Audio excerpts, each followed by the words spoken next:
Almost Live Zoom, An Evening in Vienna, Stories of the Past and Future, hosted by Amy Amantea, with special guest Christine Malec. Welcome to VocalEye, to this Almost Live event. My name is Amy Amantea. I use she, her pronouns, and I'm the Associate Director here at VocalEye. I'm your host for these Almost Live events and a member of the blind community. And it's always a pleasure to spend my Wednesday nights with you. I'm sorry I missed you all last week, but I left you in good hands with our good friend Christine Malec from Toronto, who's back here tonight, but we'll get to that in a minute.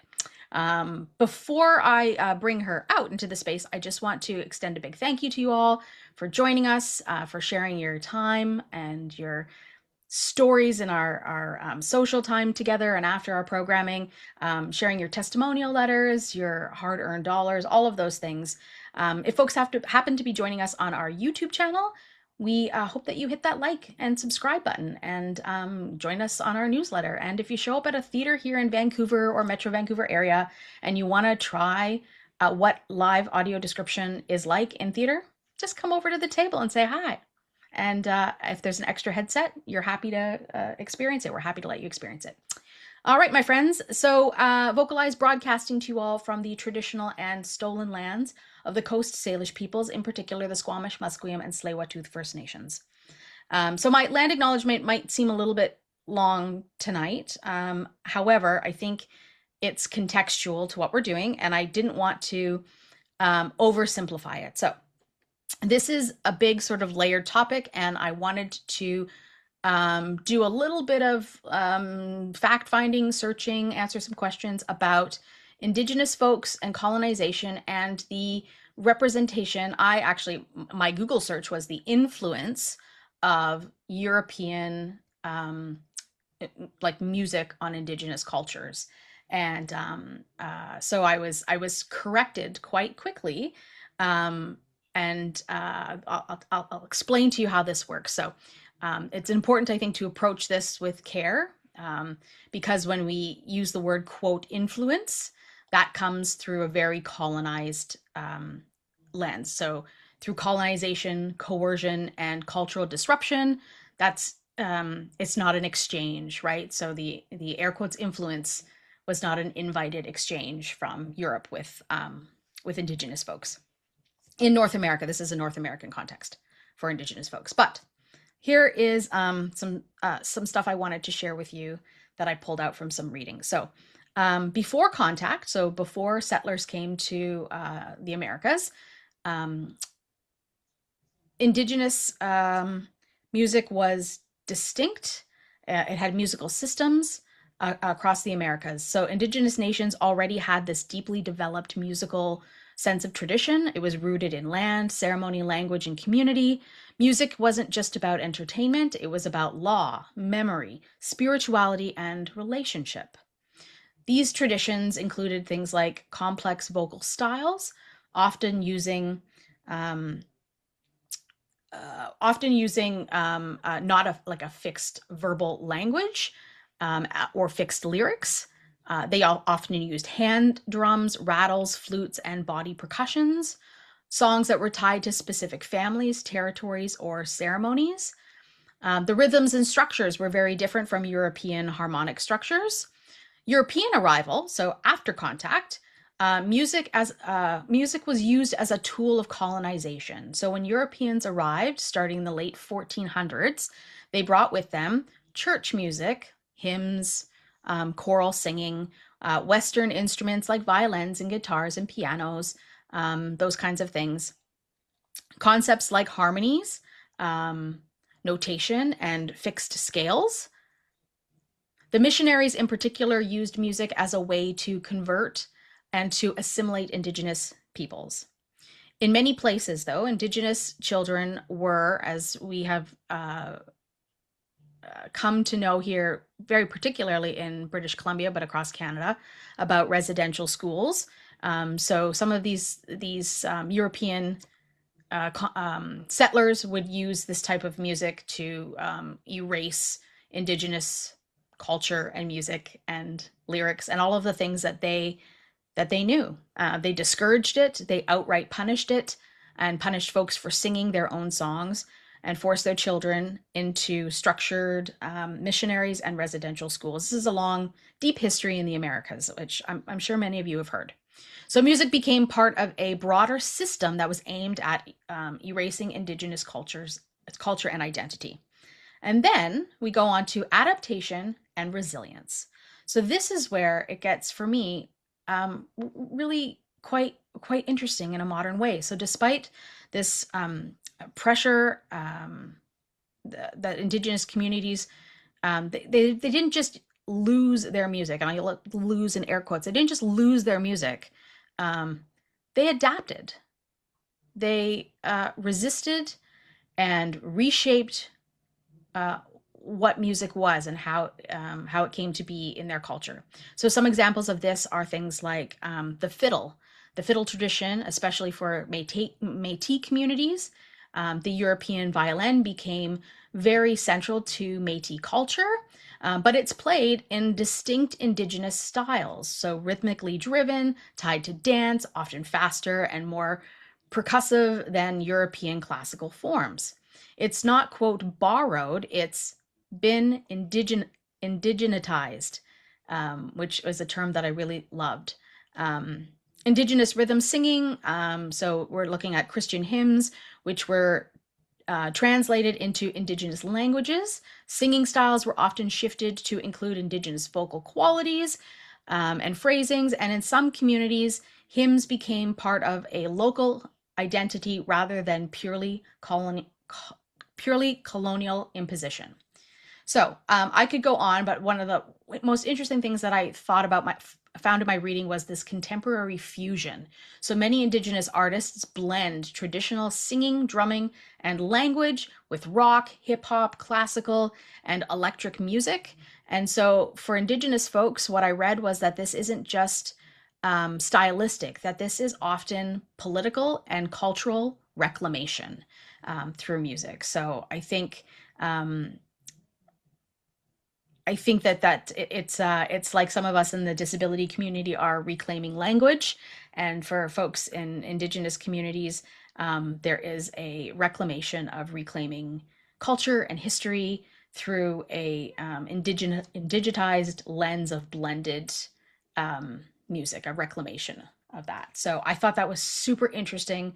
Knowing that there are lots of indigenous artists today that blend different kinds of music forms with indigenous cultures as they discover more about who they are and who their ancestry is. So with that, I wanted to share with you a little bit about that history and what I read. And again, just touching the surface. You can't even call that touching the surface. It's just, it's just a nugget of some phrases that I was reading about. So with that, I welcome you to this Wednesday, April the 29th, 2026. And tonight we're proud to offer you our Almost Live event number 215.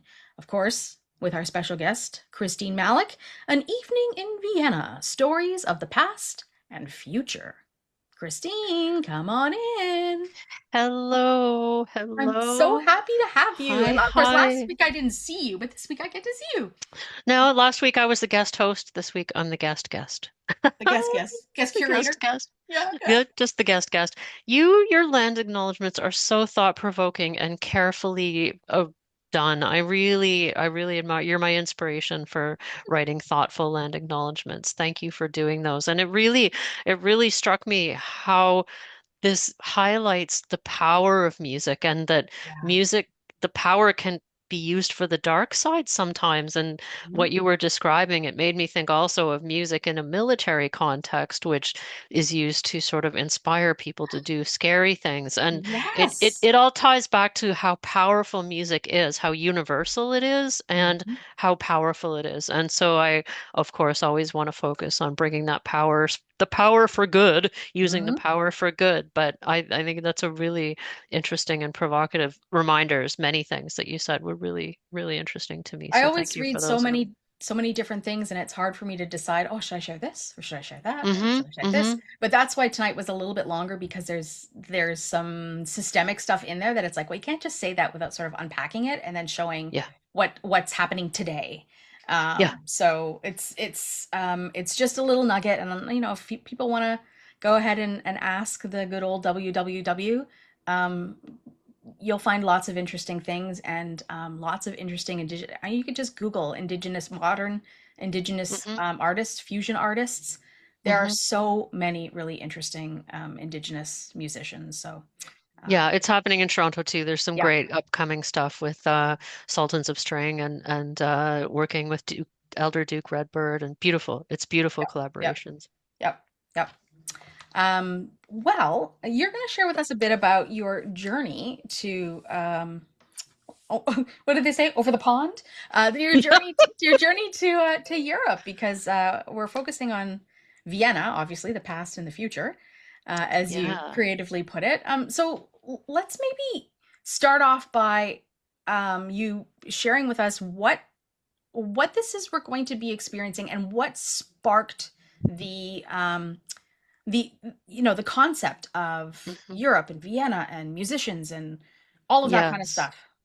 Yes, thank you. So this began with my colleague who I traveled to Europe with, Michelle Kuhn, and some of you may be familiar with her. She's a great ally to the blind community. She's a flutist, a teacher of music theory and flute, and a music historian. And many years ago, she was looking for virtuosic flutists, and she came across mention of this man named Friedrich Dülon, who lived in the late 1700s in Germany. And he was well renowned for composing and for playing and for his memory and lots of things. And he was blind. And this got her really interested and curious. She cited, and so she started digging deeper, and she found another musician, Maria Theresa Paradis, who was Austrian. And again, these names may be familiar because Michelle and I have spoken about these two musicians before in this space. What happened was Michelle got really interested in trying to research the lives of these musicians and their undiscovered works or their unpublished works because very little of their work uh, has survived, and which sort of, opens a lot of questions about who gets remembered and why, and who's famous and whose Yeah. work gets preserved.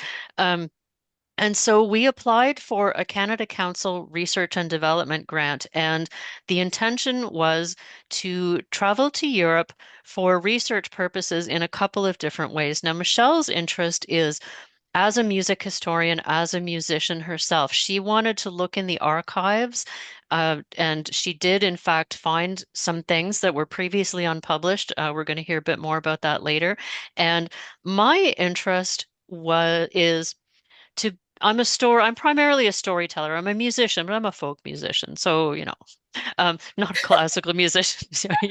I'm not a classical musician. And so as a storyteller and a writer of historical fiction, I've been getting more and more interested about the history of the blind community. And as I've said before, storytelling and music are two of the very few ways that blind people have historically been able to earn a living and to gain influence in the public sphere. Very difficult thing for blind people to accomplish it through most of human history and up to today.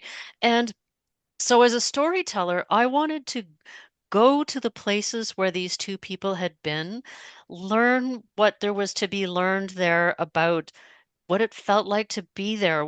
What can I know by being in a place that I can't know just by reading a book? And how can that bring me closer to understanding these two musicians who were both very well renowned in their time? They traveled a lot, they were well educated, very rare for that time. And I want to know, how did they think about themselves? How did their society view them? What were their lives like? How did they deal with the multiple problems of living in a sighted world that I face every day?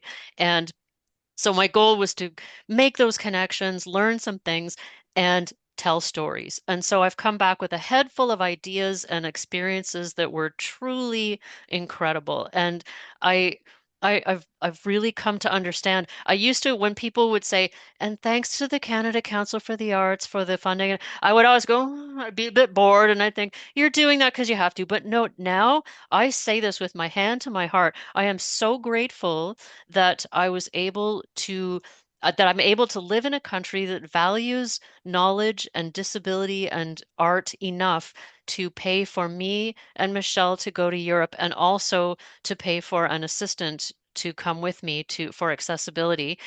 So four of us traveled. My partner came too, Jason. He paid his own way, but Michelle and I were the primary researchers, and my friend Nadine was there as an assistant. So thank you so much to every taxpayer, which is most of you, Mhm. uh, for funding this amazing trip. And so I have lots of media to share, some audio recordings, some music, and some on-site sort of quasi journalism. So shall I dig in? Yeah, let's kick it off. I'm excited.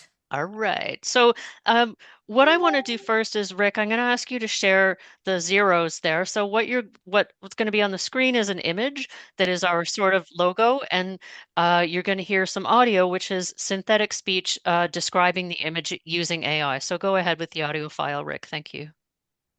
The image features the title, The Dülon Paradis Project, in bold purple text at the top. Beneath it are two detailed black and white portraits, side by side, depicting notable 18th century musicians and composers. On the left is an engraved portrait of Friedrich Dülon, shown from the shoulders up in a round frame. He wears a formal, high-collared coat typical of the era and a neckcloth. His hair is styled in the powdered wig fashion with a tied-back ponytail, reflecting 18th century male aristocratic or intellectual attire. The engraving uses fine stippling and crosshatching to create shadows and texture. On the right is a pencil or charcoal profile drawing of Maria Theresa Paradis, facing left. She is depicted from the chest up, with an elegant, high, curled hairstyle typical of the late 1700s. Her dress appears to be ornate with visible folds and decorative elements on the neckline. The inscription Maria Theresa von Paradis is printed below her portrait.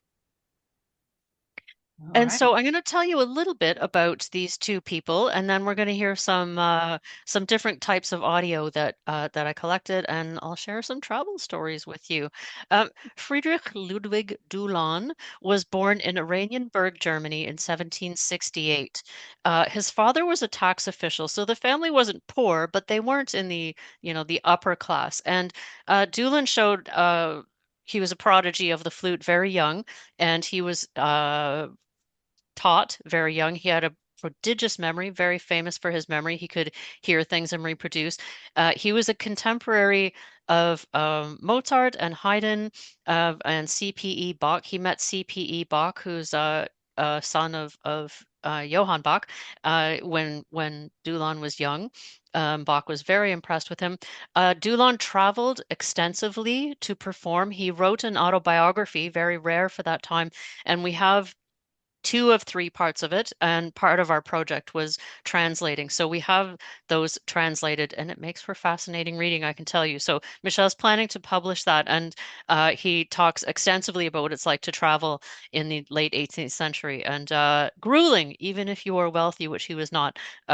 Very grueling experience to travel.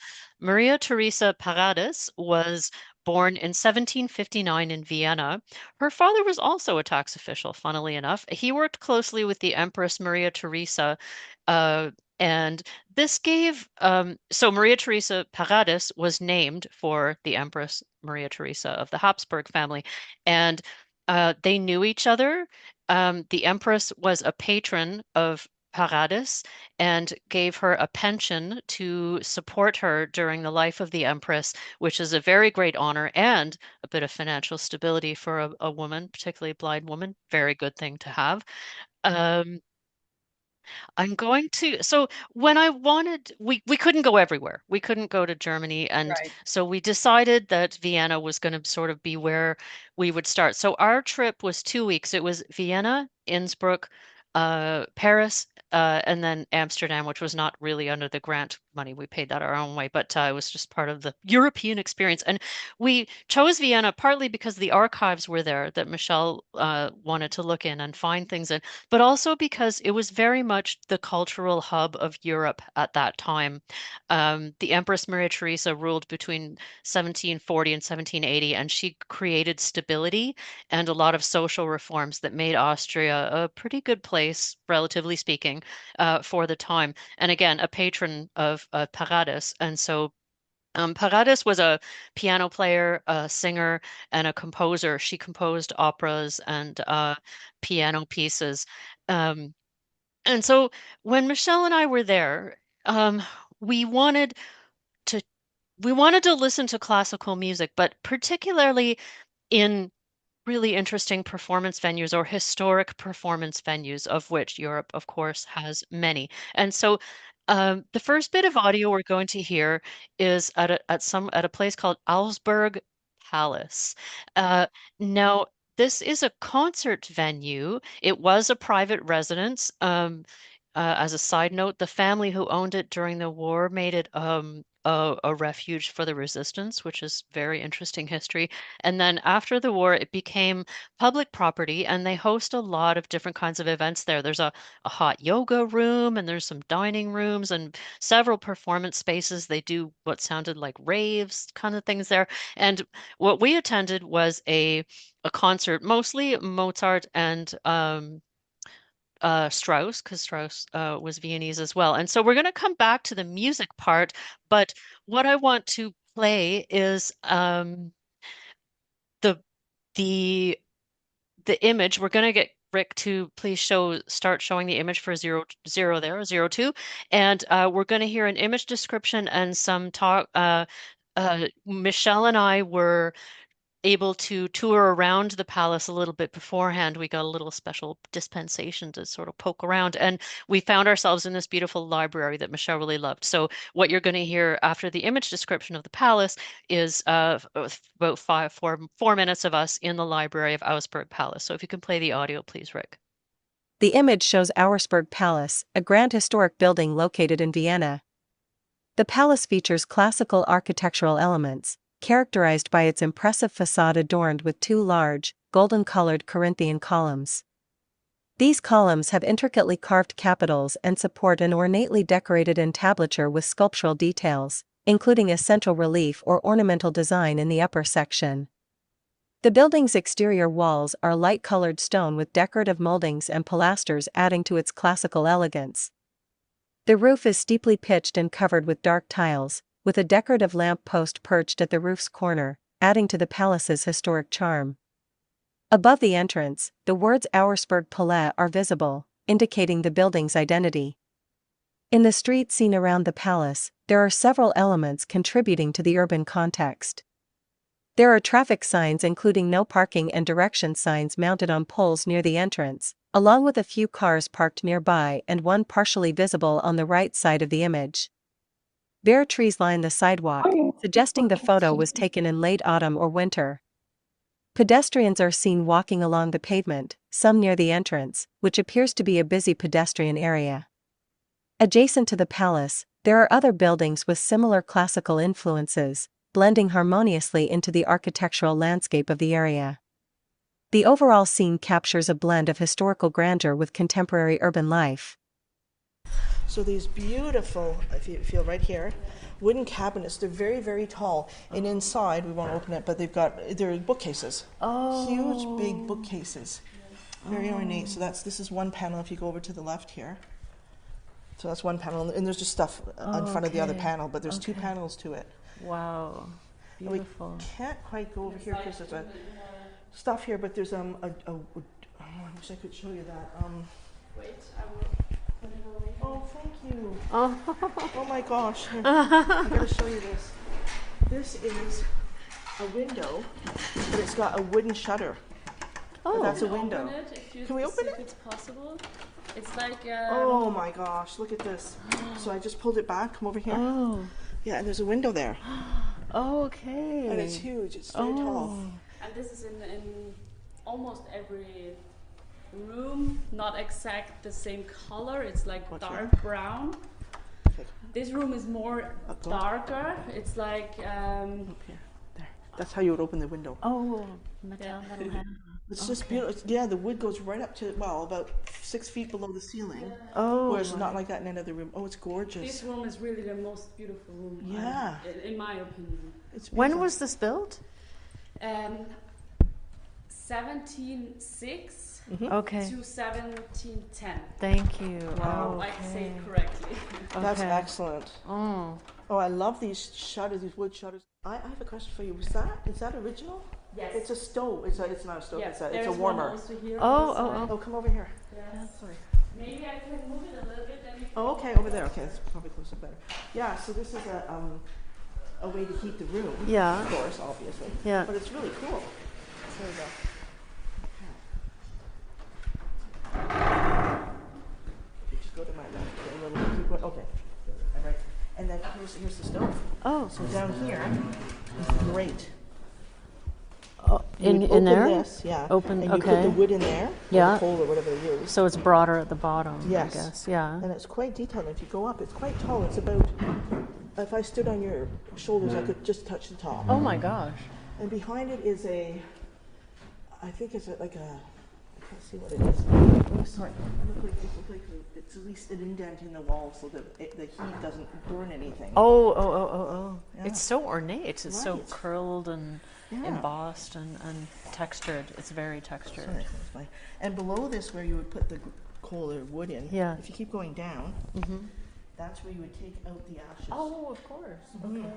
That's the most beautiful and largest stove I've ever come Right? across. I can't believe it. I've always heard that a stove is a way better way, more efficient to heat a room than an open fireplace. Yes. Makes sense, right? Yeah. And this would have been a Beautiful, eh? popular hangout place when it Exactly, was right? cold. Huddle around Yeah. the stove. Oh, that's beautiful. Everything is beautiful. so It's beautiful. artistically done, so Yeah. carefully crafted. There's one on the other side, so it would have been, like half the room warmed and half the room warmed. Right? Yeah. Oh, so beautiful.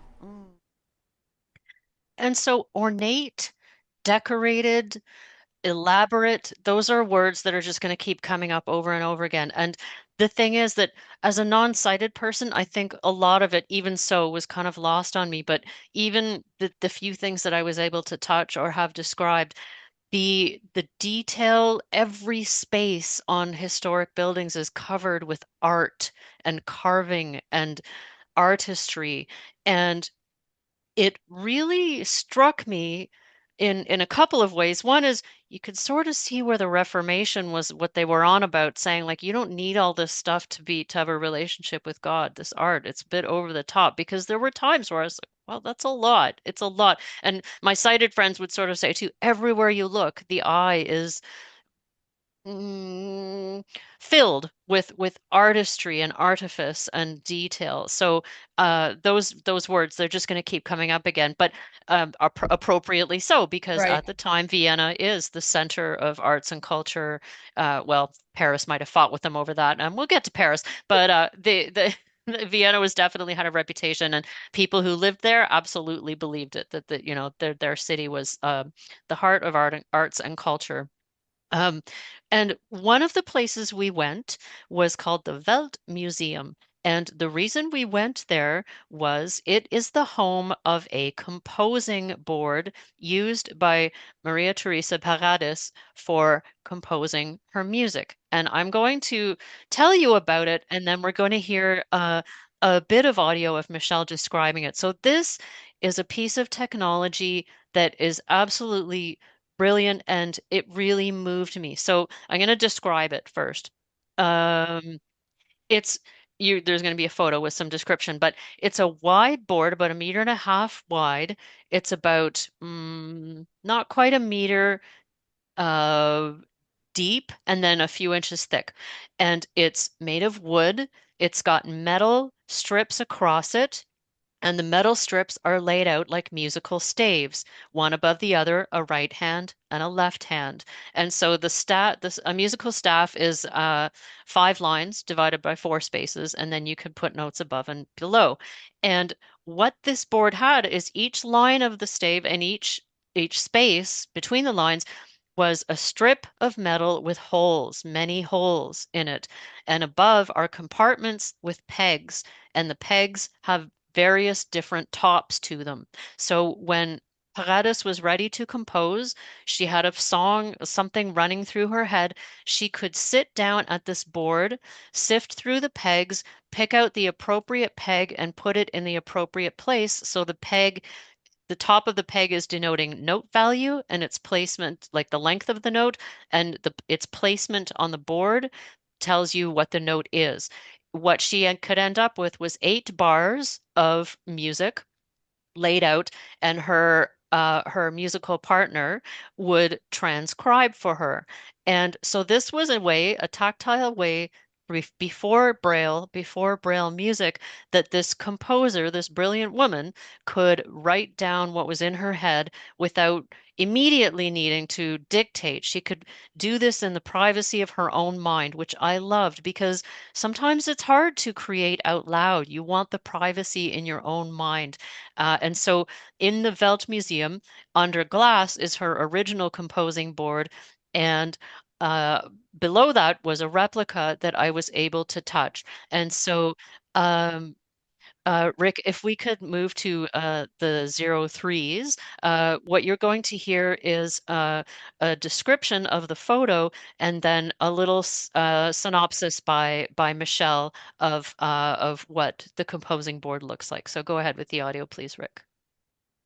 The image shows an 18th century composing board designed for the blind composer Maria Teresa Paradis.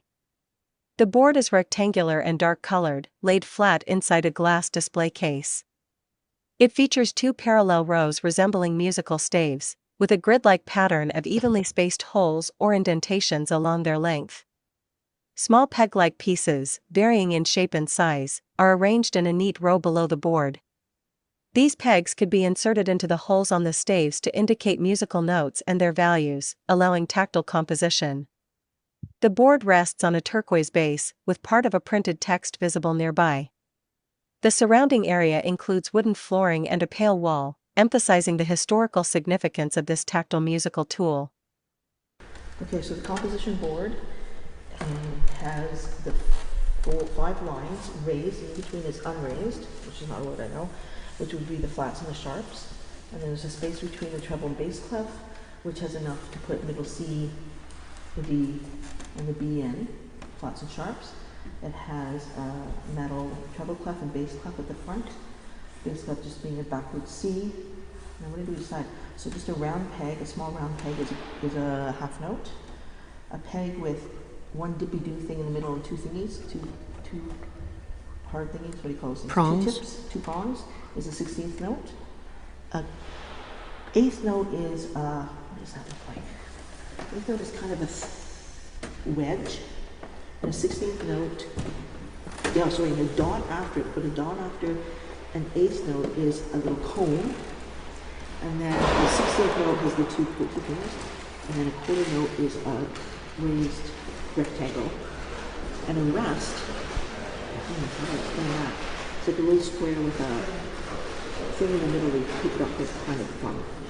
So it's not. I took a picture of it. I hope I remember what that is.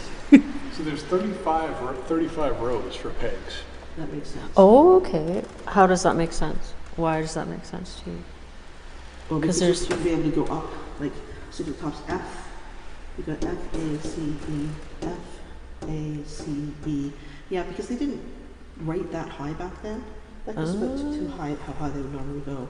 Okay. Piano only went so far. They got bigger. They had added more keys and strings as time went on.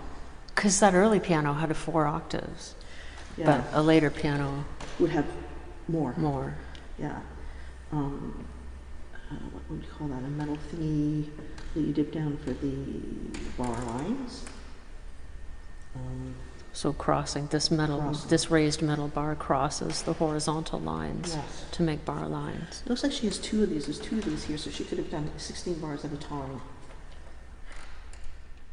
Oh, it's lovely. You know, And I'm just going to interrupt for a second because the way you described it to me, or the way it was described, almost reminds me of a giant crib board, like the pegs. yes, Holes like a yes, crib you've board. just put your finger on it. You've just Yeah. put your finger on the perfect analogy. That's an excellent analogy.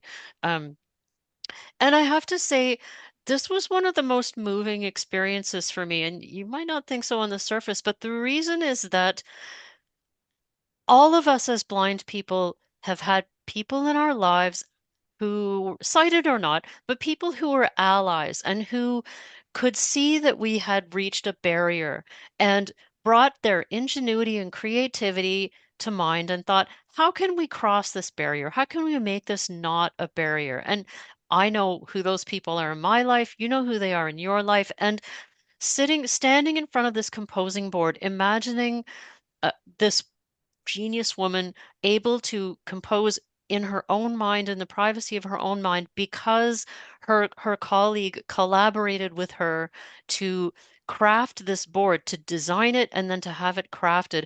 All of that allyship, it really touched me, because music is timeless. Like, I can listen to her music and feel connected in that way, but that experience, like, for sure, that composing board is going to be in a future short story, because her experience of that, and the first time she laid her hands on that, and the feelings that she would have had for her collaborators who helped her put all that together, it was a very moving experience. And It was Christine, very can you just beautiful. remind us what time period this is, just so we need a reminder Yes. of where we are Yes, in so history? yes, absolutely. So this is around the 1770s, 1770s, 1780s and onward. And so um, this is before Braille. We're going to talk a bit about this context in a little bit, because in Paris we went to the Museum of the Blind, and there's some more context for this stuff there.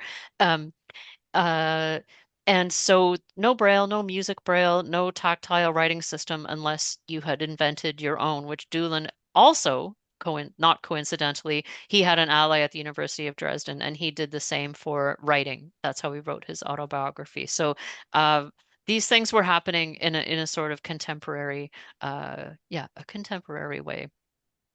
Um, I want to talk next about Schonbrun Palace, and I have a good 10 minutes here of audio, and the reason is this was a very important place for Paradis, also for the Empress Maria Theresa. And again, this is something that I know is going to end up in short stories, because the Empress took a real interest in Paradis. She made sure that Paradis got a good education, and she was a mentor and a patron. So Paradis would have been a guest at the palace sometimes. This would have happened.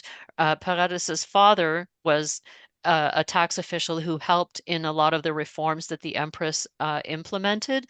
And so Schonbrun Palace was somewhere that Paradis definitely was. And what you're going to hear is myself, Michelle, our friend Nadine, and Jason in the chapel. And the chapel is not big. And that's one of the reasons that I like this space so much, is many of the churches and the places we were huge.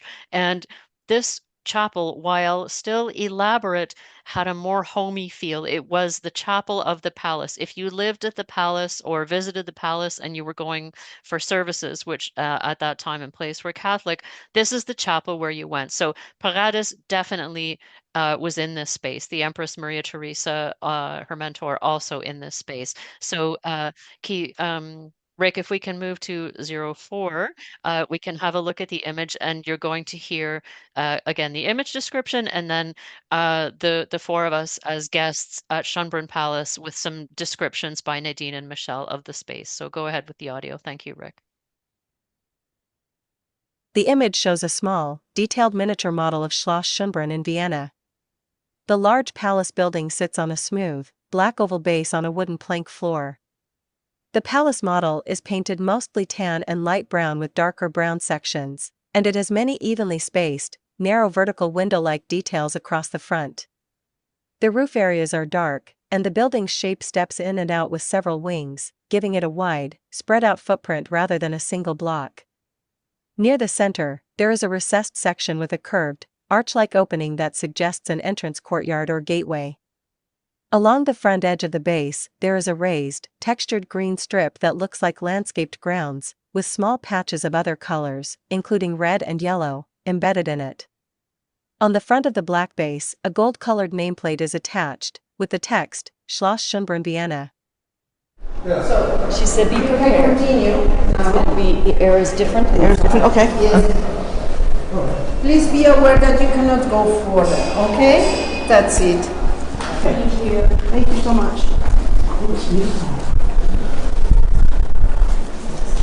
It's colder and drier. It's a small chapel. Okay. If you're thinking about a church, Yeah. it's got a second loft up to our left. Oh, We've okay. only got the loft. On the sides, it's all windows. Oh. And it's oblong. Okay. At the very top, there's a beautiful picture somebody drew of like a cross and God and going whatever. Oh, there's an organ up in the loft. That's an organ loft.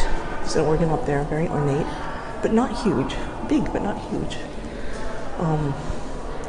So we would come into our left, Okay. to our front and to our left. Okay. And there's 1, 2, 3, 4 pews there. Okay. To our right, there's another 4 pews again. And then there's another set of them on the other side of the room. Uh-huh.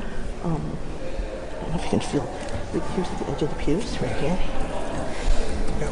Why? Oh, okay. It's a good question. Because she made a point of saying it, like the air would change. yeah, and it is. Yeah. I'm allowed to take pictures. I'm taking pictures. And there's inset in the wall. There's a picture. There's a, what do you call those things? Statue of a, I don't know, some woman who's a, I don't know. You can important. you can feel just even on the corner of the pews how the Yes, carving these are is so intricate and beautiful. It's very beautiful. And then there are 1, 2, 4 lights. Like in the next pew up, there's a light there that may or may not have existed at the time. You mean a chandelier kind of? No, it's got a base and it goes up. Okay. And then it opens up at the top with lots of little glass beads around it. Oh. Now the front is very ornate, and the altar, they have 2, I guess they're 2 angels kind of hunched over like this towards the altar. Oh. One of them's, I don't know who they are, but they're angels because they have wings on their back, but they actually look kind of devilish, to tell you the truth. At the very top, I don't remember what that thing is called, but it's a gold thing with Jesus and whoever that is. Okay. And then this kind of big round thing with these spiky things coming out, like as if it's like the light of God or something. Oh. It's very beautiful, very ornate. And there's ways to get out at the end, at either side of the altar, so the priest would come in and out there. Right. What else? How many people do you think could be seated in here? Well, I'd say maybe 200 the most. Oh, that many? At the most. Oh, Well, okay. they're all, you think 100? I don't know. Let's see. Okay, whatever. 5, 10, 15, 20, 25. Yep. 25? 25. 50. Probably 100. But I think they would probably want to get a few more people in sometimes, depending on what's going on. So did she say not to go past this point? Wait, well, We can't go past this point now. Oh, We okay. can, well, you can come a little bit closer here and then closer to the middle. Yeah. Oh, geez, I'm shy now. Do you think that's okay? You want to try it? Yeah. Michelle, do you mind if we do a little singing? No? No, I get it. Are you recording? Dona.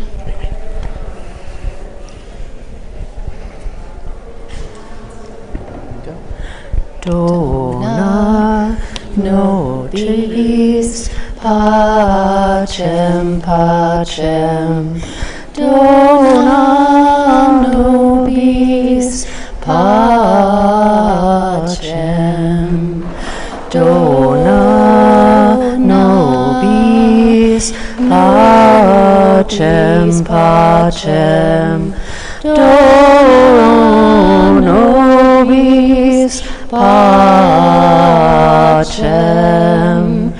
Dona Nobis Pacem Pacem. Dona Nobis Pacem.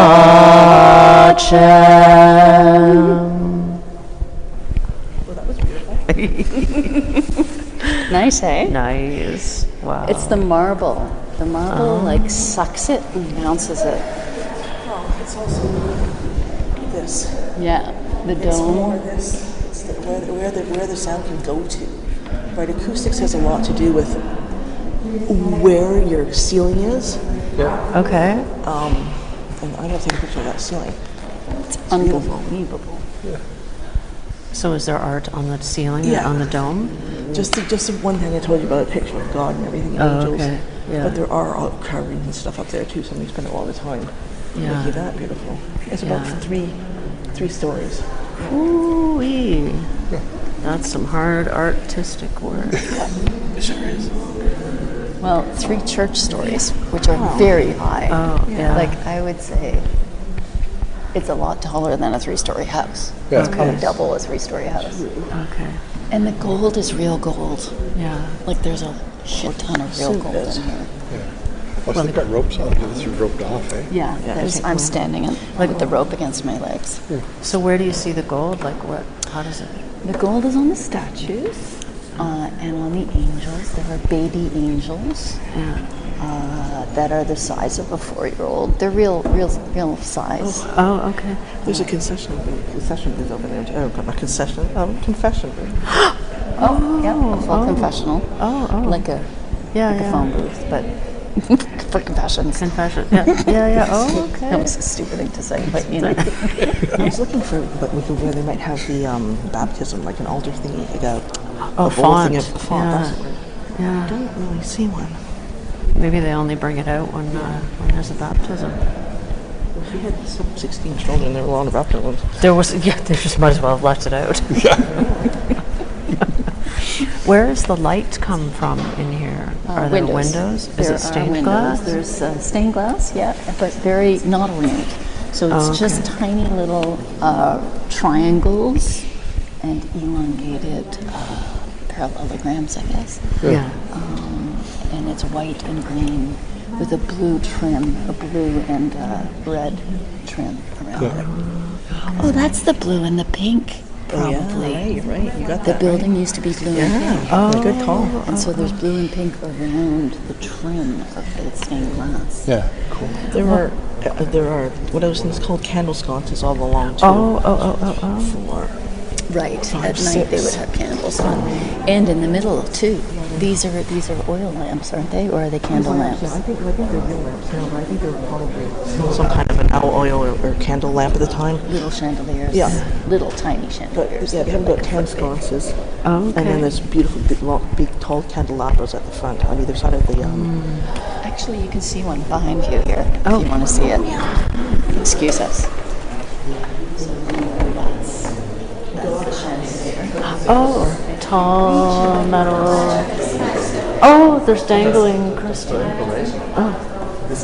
So this would never have been a music performance space. It's just purely devotional. Not. Yeah. Okay. Yeah. And probably family and Yeah. Maybe. people in the palace. And they can, if they were here on Sunday and they had people here, they're like whatever, Mozart or whatever, they would come here and have the service.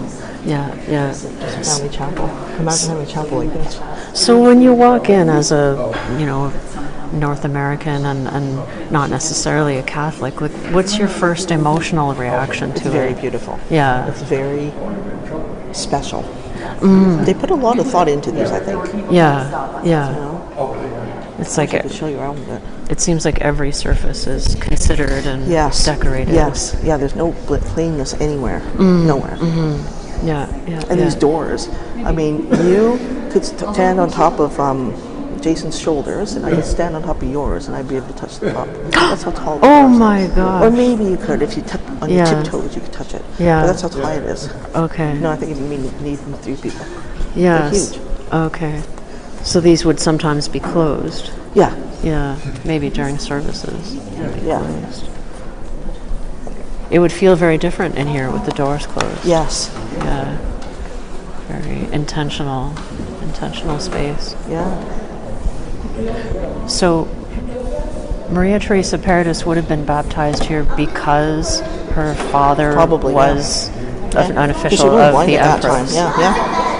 Yeah, so that's the connection of why. So she would have been, he was very close to her. The Empress worked with her a lot, so she probably said, you can baptize her here. Yeah. Which is amazing. That does indicate a pretty high level of connection and care, and so she probably spent other time here. I would think so. Do you think she played that organ? Ooh, let's find out. I'll do some research on that.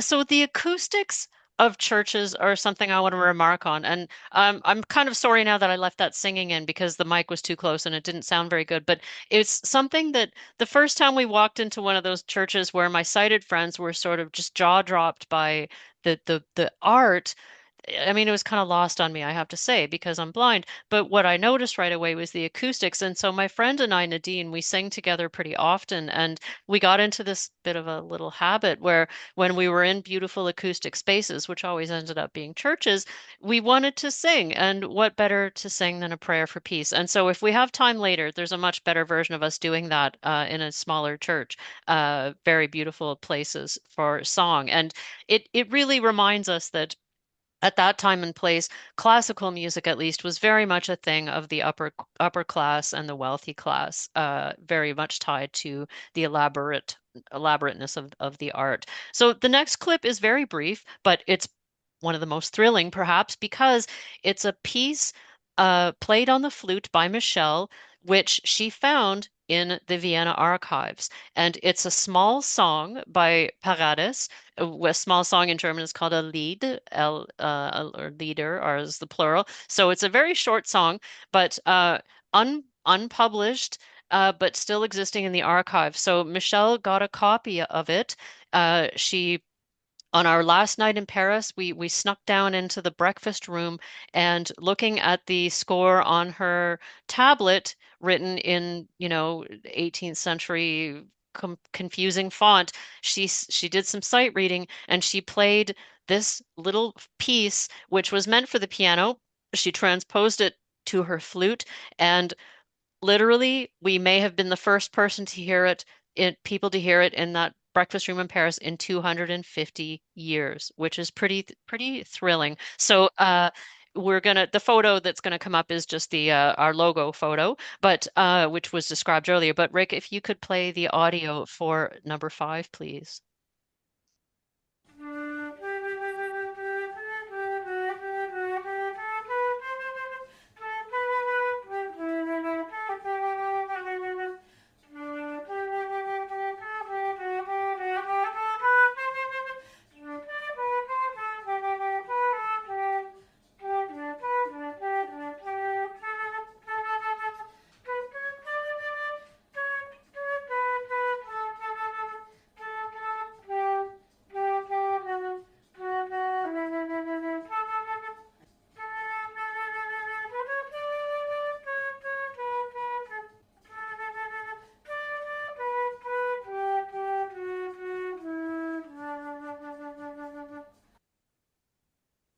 So that would have been composed for piano and voice.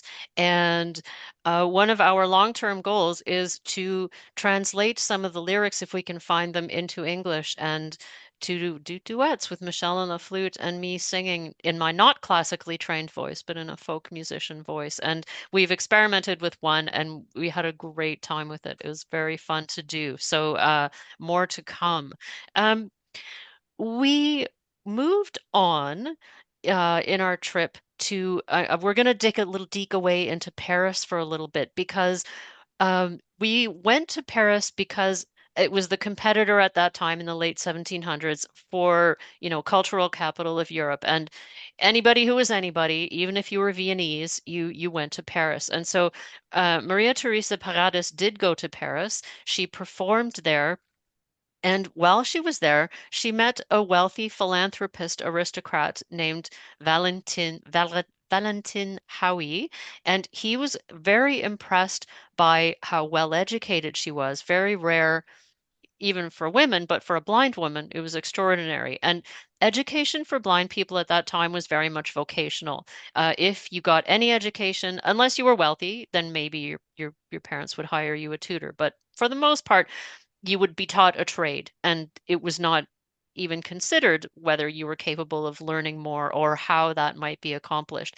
And when Valentin Howie met Paradis and discovered that she understood astronomy and astrology and arithmetic and geography, languages, he wanted to know more and he wanted to do more. And so he began a school for the blind in 1785 in Paris. And that school still exists. And across the road from it is a museum of the blind. And we got a guided tour by this lovely retired banker woman named Marielle.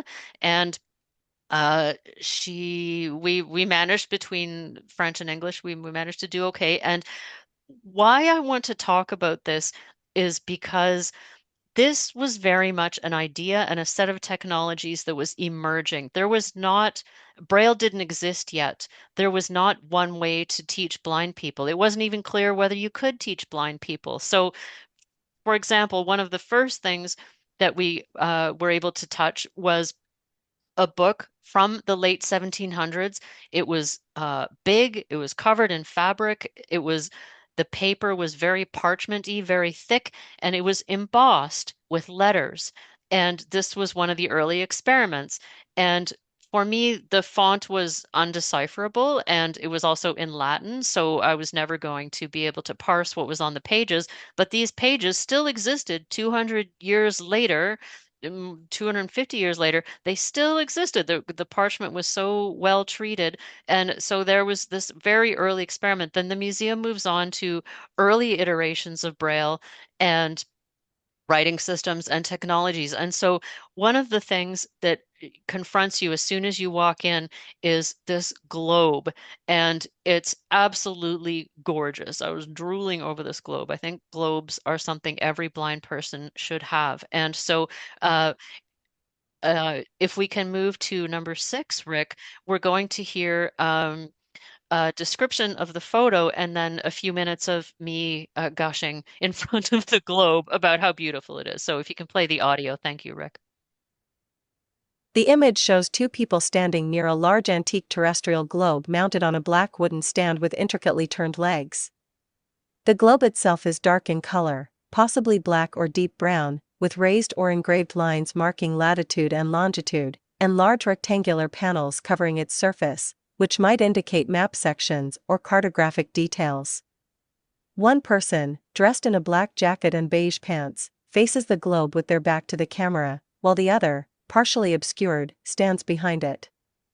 The room has wooden cabinets, large windows letting in natural light, and a light-colored floor. This globe is almost shoulder height high for me. It's very metallic. It was clearly used to teach not only geography but astronomy, because along with longitude and latitude lines and some relief details that I can't quite parse, sticking out horizontally at the equator is a metal plate that circles the entire globe, and it has dashes and dots, but it has indicators that have a month and a constellation. And if you lined up the globe turns. If you lined it up, say lined up Paris with October, it would show you the constellation that you would see in the sky at night. So clearly used not only for geography, but for astronomy also. And then below, I'm crouching down, below the equator is the southern hemisphere, which is, interestingly, that must be the Pacific, because there's not much detail there. I don't think this is Braille. that must be islands. No, there's too many to be islands.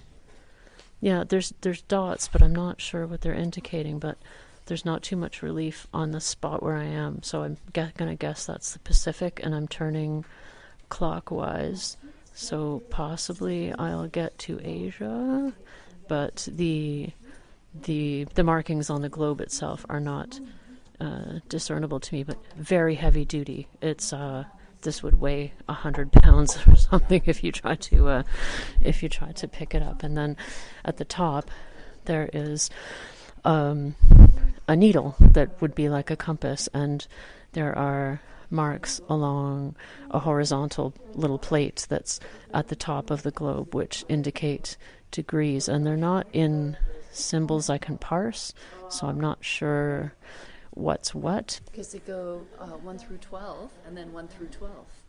So that would be night and day. Yeah, so it's a way of understanding time. Okay. Yeah. So in this ring across the top, I guess there's 24 indicators. And then this turns so that you could point it like a compass needle. Oh, beautiful. What a teaching tool. No wonder it's so big, huh? It's huge. Because it It's has to have huge. so many tactile markings because it's, Yes. like you said, a teaching tool for folks who are in the blind community.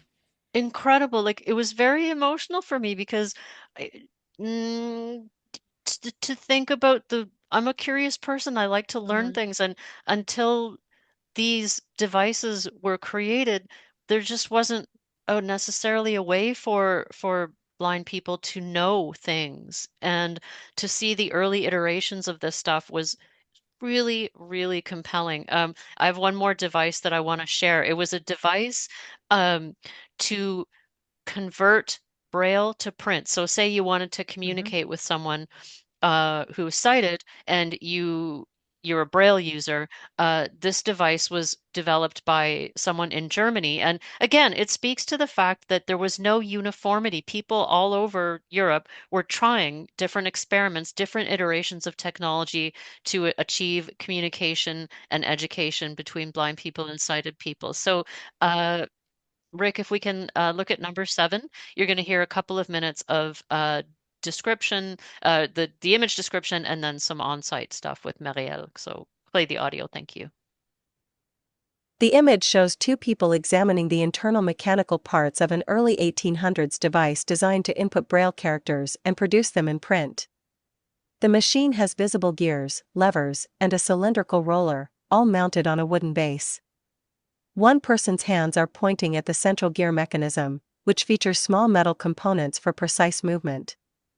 The device's open structure reveals its intricate mechanical design, showcasing early technology bridging tactile Braille input with printed output. The scene is indoors on a wooden table. Ça, c'est une machine à écrire. Vous avez l'alphabet braille. That's cool. You put your finger here. Yes. You read the letter. B. Okay. Do you want to print B for sighting people? Yes. Yeah. So you push, for example, here. Okay. And? It makes a B on a paper? Yeah, exactly. Oh my goodness. Oh my goodness. That is genius. So it's metallic. That's great. Very hearty piece of machinery. There's another one there too that's even better. Germany, 1910. 1910? Oh my gosh. So it's all these Braille letters, and you choose the one and then press a button and it creates put it your in finger print. Oh, you slide this all this Yeah, way. yeah. Yes. Okay. There's a letter above and a letter below. Yeah, there's two. Oh, is it Oh no, W? they're actually they're staggered. Yeah. They're staggered, so you would. Where's the slide part? That's the slide part. Yeah. Cool. Okay, I see. So that would be Z. Y. Oh, it's the alphabet. Look how short across the alphabet can be if you do it this way. Yeah. C'est du braille allemand. Oh, it's German Braille. Yeah. Oh, that's why we can't read it. Also Okay. genius. Yeah. Wow. There have been times where I wanted to leave a message for a sighted person before computers and phones, and I asked myself, how will I do that? That's how I would do that. So this room was just filled with gadgetry and creations, and they were not mass produced or disposable looking. They were made of wood and metal, and they were solid. There was things for communicating with someone who's deafblind via Braille. Absolutely beautiful, beautiful experience that we had, that I had anyway in this museum, because it really connected me with people who cared about us getting good, true education and really learning about the world. So we're gonna Christine, what city was this again? Was this in Paris? Yes, it was in Paris. And so there's still the School for the Blind there, and across the street is this museum, which is sort of by appointment, and it's full of. So Louis Braille did go there, and they showed us some earlier iterations of Braille that were, instead of the Braille cell that we know with 2 vertical lines of 3, this one had 2 vertical lines of 8, and that was one of the early experiments. And Louis Braille kind of went, "This is very cumbersome, and it's a lot harder to read. So how about we compress it?" And so we sort of see. We're able to follow the different iterations before people landed on Braille. Oh, sorry. Go I ahead. didn't get to the school or the museum in Paris, but I went to the House of Louis Braille in Coufray. And Mm, it's the same kind of thing. Not only do you get to experience his house and touch hmm everything that's in there, but you also upstairs is kind of a private gallery of things behind glass that are the earliest forms of quote Braille, hmm tactile language, and hmm attempts at some kind of literacy code for the blind. And one hmm of them that I remember pretty distinctly, again, you're right, metal, wood, very heavy, hmm very like almost medieval feeling, Built to um, last. built to last, was had these little cubes, if you think of them like the size of a sugar cube, Hmm and on the bottom of the sugar cube were these spikes that came out Okay. of it, and you took the sugar cube, for example, and you pressed it onto a piece of paper that was layered on top of like a layer of some kind of fabric. So the idea hmm was is that the cube went through the paper, made a really awkward impression, hmm because it poked through the other side, and hmm then it hit the fabric, the fabric part, and Yeah. that's it. So then when you turn the page over, Yeah. it's like Braille, but it's holes. It's like not very sophisticated. It's not embossed. Ah. It's holes. Um, Yes. but Yes. if you had, and each one of these blocks was a letter, Yeah. right? And Yeah. so you had to touch the spikes to feel which letter it was, and then you had to put the spikes in the right order, and then you had to turn the page upside down to read it. And it's like, well, that's a lot, you know? It is a lot, and but there's two things that I think of when you say that. The first is it's essentially the same technology as a slate and stylus, It which is. still exists that some Yep. people do use. And the other thing I think of is you use the term literacy, and that's what this was. The Yes. beginning of written communication for blind people is literacy, and I just get goosebumps when I think about, that time where before we didn't have literacy, and now Yep. look, we have the tools to be literate, and Can you imagine beautiful. what where we would be today if there hadn't have been trailblazers before us who had Ah, the wantingness, the willingness to yes, learn and develop and yes, create and all of those yes. things. I mean, it's the same principle as today with technology, but where would we be without our allies, to help Yes, facilitate yes. some of these things? And so allyship is so important. So important. And Anyways, yeah. I don't know if you felt this, Amy, at his home, but I had a profound experience of, I don't even know what to call it, but I've been to many museums, as I'm sure you have, with Hmm. varying levels of Hmm. accessibility, and I love them all for their attempts, and some are really good, and some, there could be more. But it's always a museum about sighted people in a sighted world doing their sighted people things, and that's great because that's the world we live in. And in Paris, I was in a museum that was about my history, the history of my Yeah. community. And it was a profound experience that it's hard to find words for, but I've never felt like that in a museum before. And this was not a grand, huge museum. It was a room with a bunch of cases and a bunch of stuff out on tables that you Hmm. could touch. And I've never had such a beautiful, profound, exciting experience at a museum as I did in Paris. Yep. Yeah. I felt exactly the same way Mm, when I went to mm, the House of Louis Braille. Exactly hmm the same way. These are my people. And to be honest with you, a little bit when I went to Bowen Island here, when they have the history of the blind on Bowen Island in a Ooh. little tiny, tiny museum, like little tiny, tiny museum there. Mm, Not as many things to touch tactily in mhm, terms of the history, because the history of folks on Bowen Island, for example, isn't 250 years old, right? But mhm, there's mhm. Bowen Island has had quite a large number of blind people, considering its small geographic location and proximity from the mainland and all those things. So it was just a history of Interesting. blind people on that island. Yeah.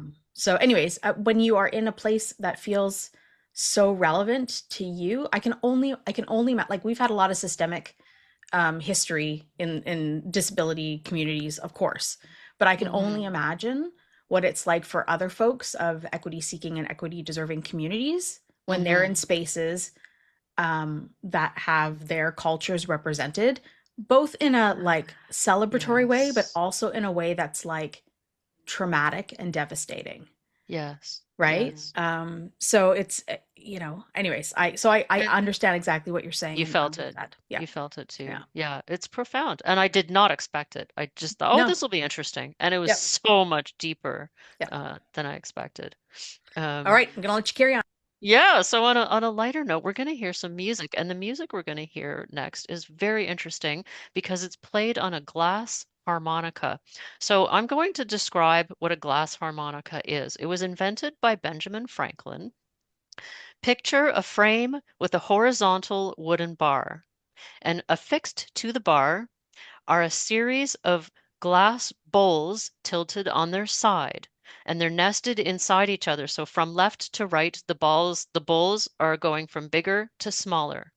Below the frame is a pedal system, like a treadle, like old sewing machines. And so you pedal with your feet, and as you do that, the horizontal dowel is turning, and your fingers are wet because there's a little trough for water, and you are running your fingers along the ridges of the bowls. And each bowl is meticulously crafted to produce exactly a particular pitch. And so what you get is a horizontal row of about 3 octaves. And the sound is very much like running your finger around the rim of a wine glass. And so this instrument was contemporary with Paradis and Dülon. Dülon writes about having heard it and how remarkable it was. There was a blind woman named Mariana Kirchester who was a renowned player of the glass harmonica. So I didn't get a chance to research her very much, but very, very curious. And so this instrument it didn't become common, but it definitely had a mode. It was the mode of the moment. It was a fashion for a while, very trendy. Mozart composed for it, Haydn composed for it, and I've known about this instrument for several decades, and there's a few composers who compose for it today, and I've listened to a fair bit, and this instrument is extremely rare, extremely valuable, and I always asked myself, how can I ever get my hands on a glass harmonica? Well, the way you do it is you partner yourself with a tenacious researcher. Michelle Kuhn is a tenacious researcher. She got interested in this. She eventually found this couple in rural Austria who make glass harmonicas. They teach it, they play it, they tour with the glass harmonica.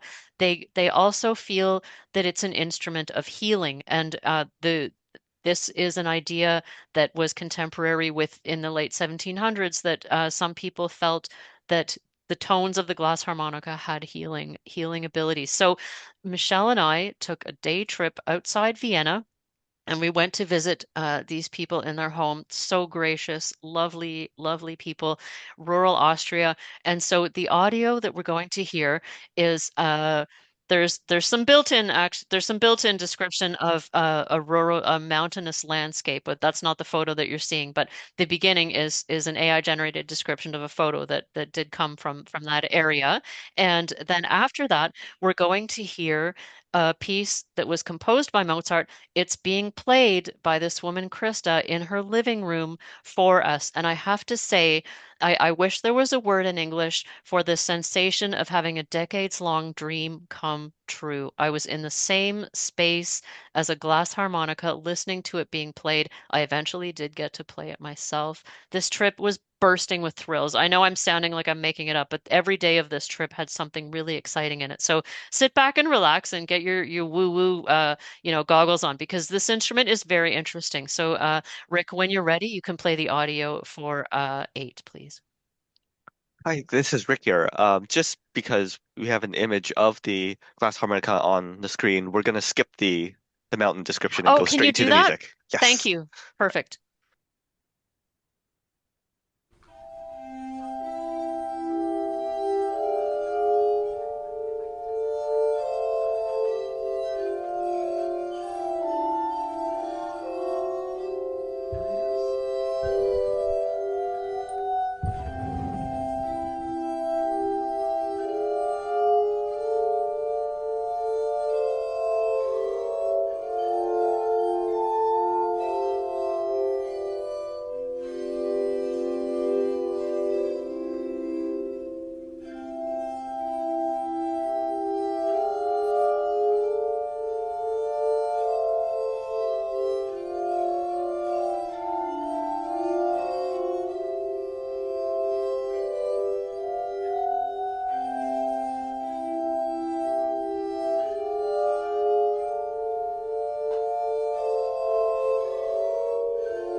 So that's a very love it or hate it type of instrument. I love it. Um, at the I love time, it too. do you? In fact, Good. I wonder about whether or not a person can get those commissioned. To make one? Yeah. Well, that Oh, nice man, dear Gerard. Canada Council. Dear Canada Council, I really think my professional development requires a glass harmonica. I mean, at the end of the Uh, day, you don't even like tell them about it. You just refer to it as assistive technology assistive technology. My and come gosh. home with it. Oh, wait, I forgot we're recording this. I'm kidding, Canada I was Council. about to say, I think this is going on No, YouTube, so no, we wouldn't do we that. wouldn't do that. But I We wonder, like, wouldn't do that. I wonder if in like the one that you were experiencing, was it as large as the one that you described? Yeah, Or yeah, can they yeah. make So them in various sizes? I think they probably could. I The imagine they'd be different pitches and stuff, right? Well, it depends on, I think what would differ is the range of octaves, the range of notes you Okay. could get. So Yeah. you would either get a lower or a middle or an upper range. But definitely Gerard, the man of the couple we visit, he builds them. There was three or four in the room we were in. So it's a going thing, not cheap. But the yeah, they practice this as a healing Mm-hmm.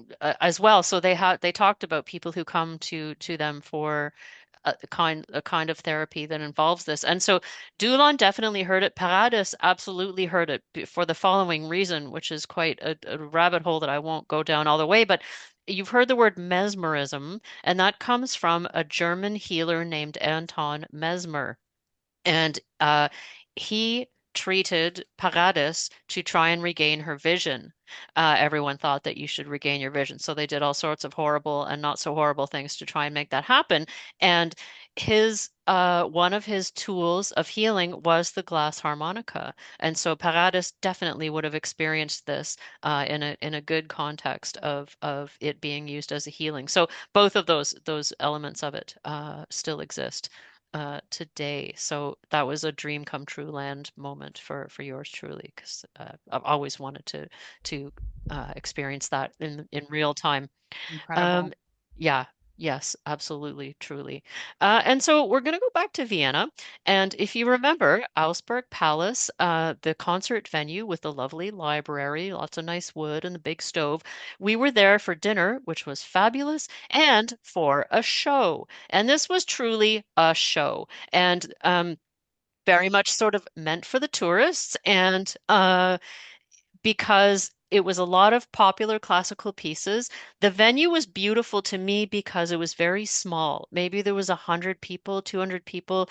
The stage held maybe a dozen musicians, if that. So classical music is rarely, for me, experienced in such a small, intimate venue, and that's what I really loved about it. So they said, take photos, do whatever you want. They were very free about it, and so I recorded, and we have a Mozart piece that's about 5 minutes, and it's a live recording from Auersperg Palace. And so, Rick, if you would play the audio for number 9, please.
Chris, before you go on, I just want to tell you that I did a little like finger dancing on my keyboard and to the music. And Yes. I just wanted to just ask a question about the glass harmonica and Yeah. where you can get one. And of course, the folks you visited are mentioned. Mm-hmm. And the quick tips that they say here is that there are very few players and builders worldwide. And it says we're talking single digits to a few dozen serious practitioners, which means that if you commission one, you are not just buying an instrument, you are entering a tiny, weird, magical ecosystem. Totally I get love that that. phrasing. I love Tiny, that weird, phrasing. magical ecosystem. Ecosystem. And And they're not wrong. They are not wrong. they look It's to be true. priced at a roughly $8,000 to $20,000 US. Yeah, also believable. Also believable. Yeah, rarefied, extremely rarefied. And instrument making, oh gosh, instrument making is so interesting to me. Me But too. that one in particular. Yeah, oh well, maybe we'll scheme someday. We'll scheme someday. So that recording was relevant because Mozart would have visited that palace, that Auersperg Palace. He would have played there. He would have gone there to hear music. So to hear his own music there 250 years later, very cool. And Paradis for sure would have visited there. Dülon, not so much. We're not sure if he went to Vienna, but Paradis definitely was in that space. Two more short recordings before we wrap up. You heard a terrible version earlier because it wasn't recorded well of myself and Nadine singing, and I referenced this because as a blind person, how do we experience places that we travel that are new and different? And the art, as I said, pretty much, didn't move me. It's not my thing. I'm not, it's visual, but the acoustics every time we noticed. And so on our last day in Vienna, Nadine and I slid into the church that was a 5-minute walk from our hotel, and we did a little recording. And we were very mindful because we're both agnostics, and we're in a church, and we don't want to do something disrespectful or irreverent. But a prayer for peace is a prayer for peace. A prayer is a wish is a prayer, and a song is just a song that's beautiful. And so, what you're about to hear is it's only 3 minutes long. It's a description of the ceiling, I think it is, of the church that we were in, just your average run-of-the-mill church. It's not famous. It's just the churches are just like this in Vienna. And my friend Nadine and I did a little guerrilla singing. So you'll hear an image description, Rick, if we can look at number 10, and listen to the audio. This image shows an ornate Baroque-style ceiling of what appears to be a church or cathedral. The ceiling features elaborate white stucco decorative work with intricate rococo patterns, swirls, and sculptural elements creating a highly detailed three-dimensional surface. Set within this ornamental framework are multiple oval-shaped frescoes or painted panels depicting religious scenes with figures, likely saints, angels, and biblical narratives. These paintings show warm tones including reds, golds, and flesh tones against cloudy, heavenly backgrounds. The frescoes are arranged in a symmetrical pattern across the vaulted ceiling. On the left side of the image, there is a large ornate black chandelier with multiple candle-style lights extending from decorative metalwork arms. The ceiling also features arched windows that allow natural light to enter the space, visible on the sides of the frame. The overall effect is one of grandeur and religious magnificence, typical of European Baroque church architecture, with the white plasterwork providing dramatic contrast to the colorful painted scenes above. Dona Nobis Pacem, Pacem. Dona Nobis Pacem. Dona Nobis Pacem, Pacem.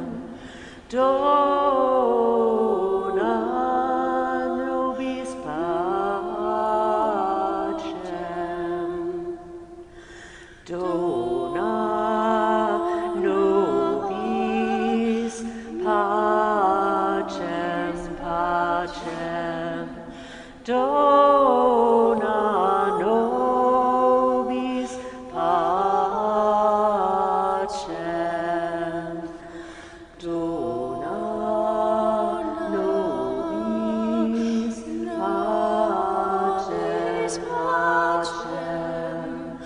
Dona Nobis Pacem. Dona Nobis Pacem, Pacem. Dona Nobis Pacem.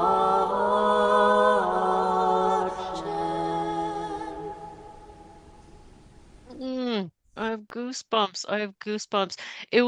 That was a really profound experience for me because the art was so, lost on me and I couldn't really appreciate it. That connected me with the experience of hearing music in those spaces where the musicians we were there to research would have heard music and in that way. And the words just mean give us peace. And during the 2 weeks away, I did not consume a single bit of news coverage, which was an incredible mental rest. And so I could just think, let's have peace, and that was a beautiful experience for Nadine and I to share. And our last bit of audio, also brief, we're going to go back to Auersperg Palace for the concert, and this is a bit of the last piece. And the reason I want to end with this and that I love it so much, what happened was the soprano who did some singing, at the end, she came out and started conducting the small audience in clapping and like rhythmically clapping along with the music. And so she would indicate one part of the room, okay, you louder, softer, you louder, softer. And classical music, again, it's never participatory. It's not a participatory sport. That's just not a thing that ever happens. And so I loved that aspect that they ended with something that had crowd participation. It was absolutely beautiful. And so the photo that you're about to see is of an iced coffee drink. And this is just so Vienna. The day we arrived, we did the thing where you fly at night and you stay up all day. So you're already feeling a bit surreal and things are pretty whacked out. So we were in a cafe, and sometimes coffee is just transformative and it just becomes a thing of beauty. So I asked the waiter for cold coffee, sweet. I think I said iced coffee, sweet. And his English was fine, but I didn't know what to expect. And what I got was the image you're about to see, and you'll hear it described with AI, and then you're going to hear a bit of the last piece from the concert at Auersperg Palace. So Rick, whenever you're ready, the image and audio for 11, please. The image shows a tall glass of iced coffee with a scoop of vanilla ice cream inside, topped with a generous swirl of whipped cream and a small round chocolate piece labeled au berla. A white straw is inserted into the drink. The glass is placed on a silver tray that holds a small glass of water, a spoon, and a folded napkin with the orange au berla logo. The tray rests on a wooden table with a lace doily underneath the napkin. The background is out of focus.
And there's Vienna, a gorgeous coffee drink and beautiful music and very vibrant. I really enjoyed Vienna a lot. Very vibrant city, modern and historic side by side. Very friendly people. I felt very at home there. Thank you.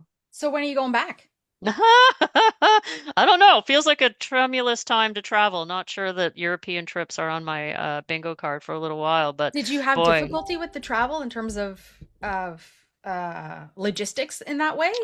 No, no, we were very lucky. The oil price shortage and the fuel shortages and stuff hadn't started yet, so we Mm. got in under that particular wire. And traveling with sighted folk was obviously made the experience smoother. I've traveled with myself and my partner who's blind. We've traveled alone before, but as you know, as we all know, it's Hmm. simpler to travel with sighted folk. So logistically, the trip was it. We had a really busy itinerary and it all happened. It all unfolded beautifully. And just each day was another amazing experience or more than one amazing experience each day. We lived it. We really did a lot and it was incredible experience. So, what did you explore other than these fabulous historical? I'm just going to call them icons now because they are in our world. Yeah. Um, uh, because the reason we talked about this before, but Vienna is considered the most accessible city in the world. So, what was it like? Right? Did you Yes. rent a car? Did you take transit? What was the access like? Yeah, great question. We did not rent a car. We took a lot of transit. It is very accessible, and we had this amazing experience where I go on all the time about my favorite social media platform, Mastodon, and several months ago I posted saying I'm going to be in these cities. If there's any members of the blind community who would like to Mm. meet and get together, hit me up. So I met this amazing young man named Pavel. He's Polish. He's lived all over Europe, different places, super smart. Um, and he lives in Vienna. And so we connected and we got together several times.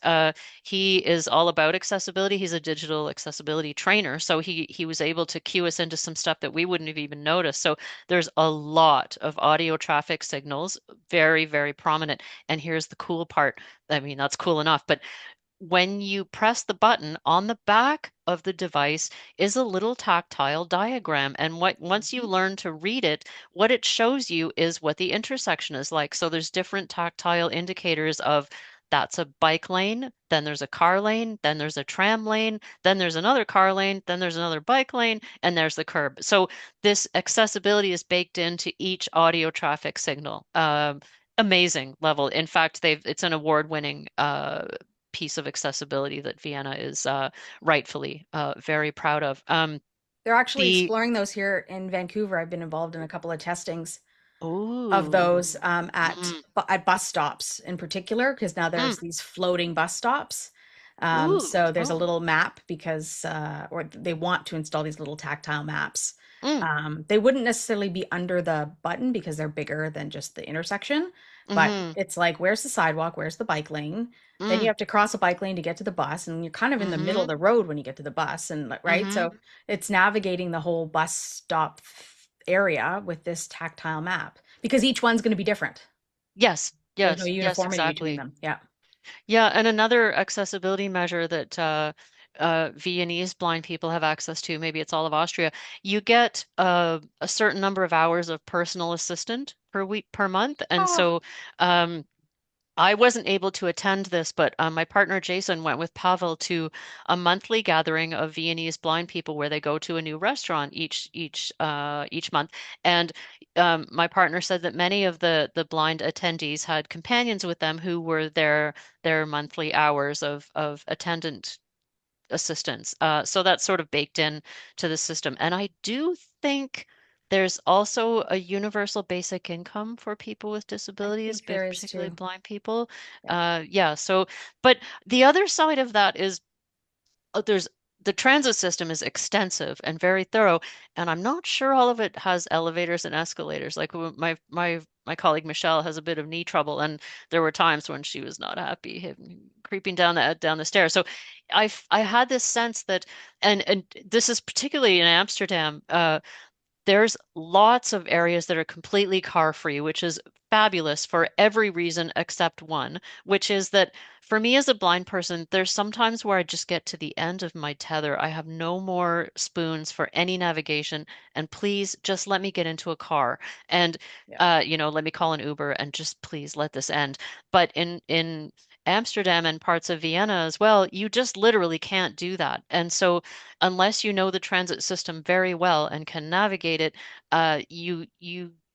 there's a certain North American entitlement, I guess, to like, I want to be able to just get in a car. Please make this stop. And in Europe, the density is so different, and I guess the ethos of accessibility is different, and cars are just not the thing in They're a not way that you priority. really feel it. Yeah, you really feel it. And I love that, except for the times when I'm dead tired and I can't navigate anymore. And so that's something that I noticed. But yeah, the transit system there is very extensive. And so once you know it, you're all set. But as a foreigner, there as a visitor, there was occasionally times where what, a car can't get to us? Oh God.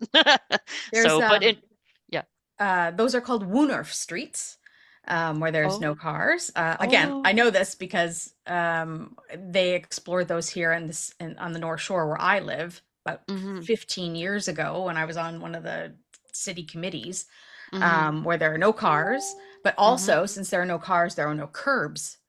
And so you're like, wait a second, if there are no curbs, how do I know the difference between the sidewalk and the roadway? And there's like, well, there is no roadway. It's all pedestrian. And it's like, but Amsterdam was so scary for that. Yeah. some of Yeah, that yeah, you yeah. actually need to be able to like walk in a straight line, Yes. or like walk in a grid pattern if that's what you need to cane Yes. with, or shoreline or whatever, right? Yes. What I found when I was in Amsterdam, though, at the very least, because it's a big cycling community place, is that the cyclists yield to the pedestrians. Whereas that doesn't happen here in Vancouver. I don't know if it happens in Toronto, but like if I'm crossing a bike lane, I'm terrified that I'm going to be hit. But in Amsterdam, they recognize that the pedestrian is like has the priority. So I had bicycle, like, and they bicycle. I'm not talking about one bike in a bike lane. I'm talking about hordes. It was like you were walking across the Tour de France. You know, it was like hordes of bikes, and they would just stop. Oh, they would is just that what stop for me happens? to cross the road. Okay. I was terrified in Amsterdam because luckily I was with sighted people, but I thought, my God, I don't know what's going on. Like because cars are baked into my perception of my urban. Yep. Oh, we lost Christine. We'll see if she comes back in. I think she got up and maybe hit her her eject button.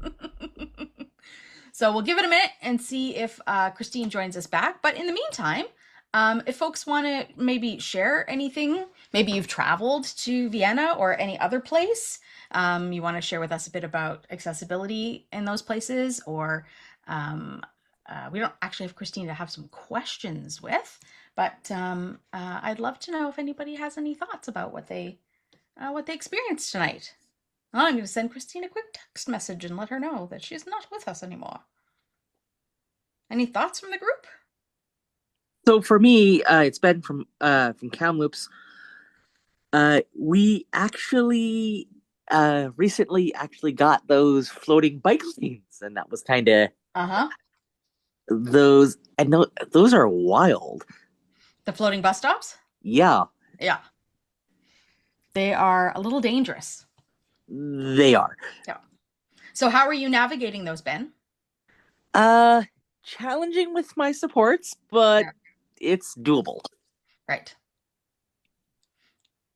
We have a hand from, it looks like Pamela to me. Come on in, Pamela. Oh, yes, it's Pamela. Nice to see you guys. Well, yeah, I'll hear from you guys. I just wanted to say I absolutely love the glass harmonica bit. That was beautiful. Oh my gosh. I was just needing it. I just sat back, closed my eyes, and like let it soak in. You can see how it's used for healing. Like, yes. Yeah. 100%. It reminds me of like sound bowls and such too, you know, like it was just so peaceful. And honestly, even Christine with the singing and such, yeah, there was microphone peaks and such, you know, but I still found the harmonies just beautiful to sit back and appreciate, you know. Yeah. I can't speak to accessibility side from my own trip because that was over 20 years ago. So what it's like now is probably not really in line with things, but I'd be curious of the takes on like washrooms, because I was like so many of them I was encountering where you're having to pay first, or some of them where you have to stand on footsteps, pots kind of thing. So I was like, in those cases, like they're really not built for, say, wheelchair accessibility and No. various other things. So I'm curious if people have had experiences with that changing. I will tell you, I think we've got Christine back with us, but we'll just let her settle. Hi, I am back. Thank you. Sorry. That's okay. I will tell you, when I was in Amsterdam, I went to a concert. It was actually the reason I went to Amsterdam was like there's so many places to choose when you travel, and I was just like, who's playing where? So I went to see Elton John in Amsterdam because it was just like, okay, well, he's not coming to Vancouver, and then it turned out he was coming to Vancouver, but I didn't know that was going to happen, and I thought, well, Amsterdam is as good a place as any to travel, so let's do that. And so we were outside the stadium, and they had these outdoor urinals that I've never seen before, that are like, if you can imagine them, they're round, and there's like, it's like 4 urinals back to back together. So you'd be standing in a circle facing 4 other standing peers. Yes. And you're just peeing in public. Okay, not like that. I've just seen them where they like made them in a circle, but not. It will be a little awkward there, Amy. I mean, it's your back is to everybody else, right? Yeah. But I guess they probably had such an issue with people around stadiums that were drinking a lot and probably urinating in public, that they put these urinals. Like, if you're gonna do it on a sidewalk or in a bush, you might as well do it in a urinal, and we'll just put. I mean, they were everywhere. They were like flower pots. They were everywhere. So I thought that was interesting. But the most impressive thing I thought when I was traveling through Europe was where they had bathrooms that had attendants or concierge in them. So you could come in, and you didn't have to pay before you went in or whatever, but I was happy to pay like a quarter to have a clean bathroom. Really. Oh, yeah. Yeah, like I get that, especially if somebody's like actively there to be receiving the direction. And that's what was happening in the places that I were. I mean, I know that they have those like almost like it's almost like a phone booth kind of thing where you put the quarter in or whatever you put in, and it's timed. That, I mean, if I was in a pinch, I'd use it, but the idea that the door could open without me knowing it kind of scares me. But in most of the places that I went to, there was even in outdoor public bathrooms, there were places where they had a human being inside, and it didn't have to be fancy. It wasn't like a black tie, Bond looking human being in a bathroom. It was just a human being that was always there to make sure that it was clean, it was safe. And if I needed access, that person would like pass me a paper towel or tell me where the stalls were located and those kinds of things. And boy, did I appreciate that. Especially being somebody who was in a new place, where I like didn't know if this area was technically safe for me to be in, or because you don't know those things when you're traveling, right? Anyways, I thought it was one of those I know one of the ones I paid to go into once, they had toilet seats that spun. Yep. And there was a cleaner on the back, so I was like, that's another thing where it's like, yeah, this is amazing that it's clean, but also I wonder what you do for accessibility wise if you don't see that coming. You know what I mean? Well, you hear it coming, but you're right. You do have to know what it is. Yeah. Yeah, that's exactly it. Yeah. Okay, well, we've got Christine back, and then Christine, Megan's got a hand. We just started talking about accessibility and travel while you were away. So we'll get back into some of your more finer points of your trip, but let's see what Megan has to say. Yes. Man, you got me inspired with this. With this show. I loved it. Loved it. Thank you. Where is the School for the Blind in Paris? I mean, now you got me really into it, really interested. And field trip. I got so many questions. And also, oh man, and what kind of glass was the glass harmonica? And oh my gosh, and did the mesmerizer, the Hans Anton Mesmer, use a glass harmonica to help? It will be over in just a couple of minutes. Oh, Ben, can you mute yourself, please? Yep. So I'll where is the Museum of the Blind in Paris? I don't remember. It was not right downtown. It was a significant transit trip, and you really felt like you were not in the tourist parts of Paris. So it was in sort of a more functional part of the city, but I honestly don't remember where because I was not in charge of navigation. I'm the ideas person. Um, and the glass on a glass harmonica, it could be crystal. It could also, I think, just be good quality glass, but the trick would be in the shape and thickness so that you get the exact pitch that you want. And Anton Mesmer, fascinating. So he was doing what we would today call Reiki, basically. He felt that energy Oh, flow and Reiki. yeah, well, he didn't call it that, but when I look at sort of what he was doing, he felt that communication and flows of energy and intention and sound and touch were all relevant for healing. And this is a whole worthy of a whole evening on its own, but Paradis, Maria Teresa Paradis, she lived in his home for several months, and the healing she experienced there was very different from the medicalized horrors that she had been subjected to in the past involving electric currents and other horrible Oh, things. But oh, I know we're going to skip over that, but his version of healing involved talking with her and listening to her. And accounts of the day, which we can only assume are reliable, said that she did regain some vision when she was with him, but only when she was with him. And when she was wow. forcibly removed from his house, she no longer had vision. So very Oh, complex. God. There's a whole book to be written about this because no one really knows what the story was, but he had some powerful effect on her. And was he a good person? Was he an efficacious healer? Was he ethical? We don't know the answers to these I think questions. he was a hypnotist actually, because I heard from my hypnotist. Yes. And she was also a hypnotist as well.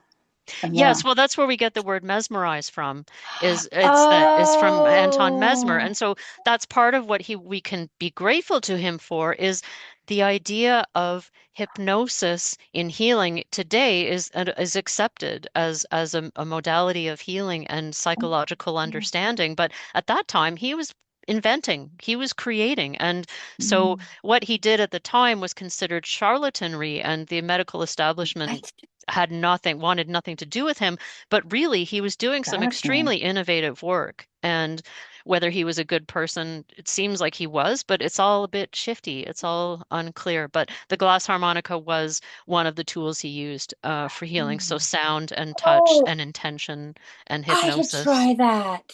Mm, I really should try that. That'd be really good for me.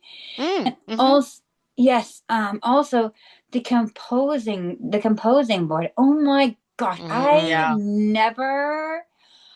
have had that when I was in my music class with my singing teacher, Ellen Churchill, because I tried to learn how to write music with like regular print. Did not go well with that. Why didn't I get I thought, when you mentioned that, like, why didn't I get a composing board? Like, come on. Composing board. Yeah, You want to genius. get one and try it and create music and stuff like that, because I'm a very musical person. That would be something that you could probably create relatively easily with a 3D printer. Well, it's funny you should say that because what didn't make it into that recording was my partner Jason saying we could 3D print this. And so we eventually, the next stage of the grant process is a production grant, which we're hoping to be able to create a performance. And that would include, original music and some stories by me. But what we definitely also wanted to include is a 3D print of the composing board so that people can touch it and get a sense of the experience of what it would have been like to compose music using this genius level piece of technology that had just never been thought of before, right? I mean, it could really be very interesting just to use today if you're a blind musician, because there's all sorts of, it's the equivalent of like the sighted person, typing away on something or using good old pen to paper. You know what I mean? It's like that's an sometimes excellent you analogy. just want to go back to like the roots of things and not have to, especially I find if I'm doing too many computer things and it's like it's getting in the way of my creativity sometimes. And I just sometimes wish I could just use my good old eyeballs and my hands and like, but it just doesn't work that way in my life anymore. So I could see that being really interesting for somebody who is a blind musician to return to those roots. Yes. Yeah. Yes. The kinetics of it. Yeah, thank you, Megan. Megan, I will just let folks know. I have to put my fancy schmancy computer glasses on for this. My big, large, round, thick reading glasses.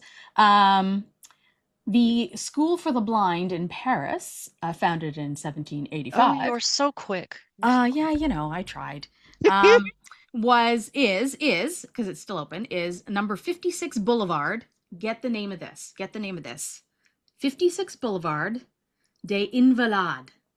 Oh yeah, that's right. Yeah. Yep. The The street is Invalide. des Invalides. Yep. That was that's good. where it is. I forgot 56 that. Boulevard des Invalides. Yep. That's Paris, where it France. is. They don't mess around in Europe. They just call it what it is.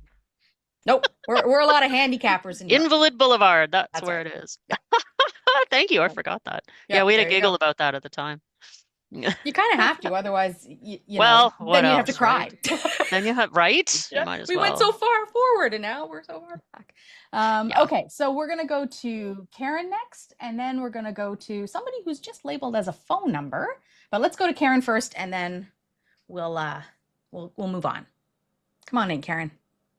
I have to jump off here, guys. So there it is. Okay. Have a good night. But I did have a question. All right, go ahead quickly, and then we'll let Karen go in. The question is, did you have fun? Yes or no? Oh yes, yes. Quick answer. Yes, I did. All Thank you right. for asking. You guys have a good night. Thanks, Ben. Thanks, Ben. All right, Karen, come on in. Hi, Amy. Hi, Christine. It's Karen in Kelowna. Hello. Hi. I've been to Vienna. It's a beautiful place. I agree. Lots of history and culture, and it just feels so pretty, doesn't it? Yes. My question is, I also love the Glass Harmonica. My question was two things. One is, you said there was a treadle, but what's the treadle for if you're just running your fingers around the rims of the bowls? So what happens is the treadle turns the horizontal bar and rotates it so that you can hold your hands in place more or less. You have to move them along the dowel, like along the vertical post, but you have your wet fingers on the rims. And so you need to create with your feet a very even turning of the dowel, the horizontal dowel. And that's instead of you moving your fingers around the rim of the glass bowl is moving, it's rotating in place, and your fingers are more or less staying still. They're moving from bowl to bowl, but because you're turning with your feet these pedals that are connected to the horizontal dowel, the bowls are rotating under your fingers. Right, I understand. Thank you. And my other question was, when you tried it, was it easy to create, beautiful music like we heard, or was it very difficult?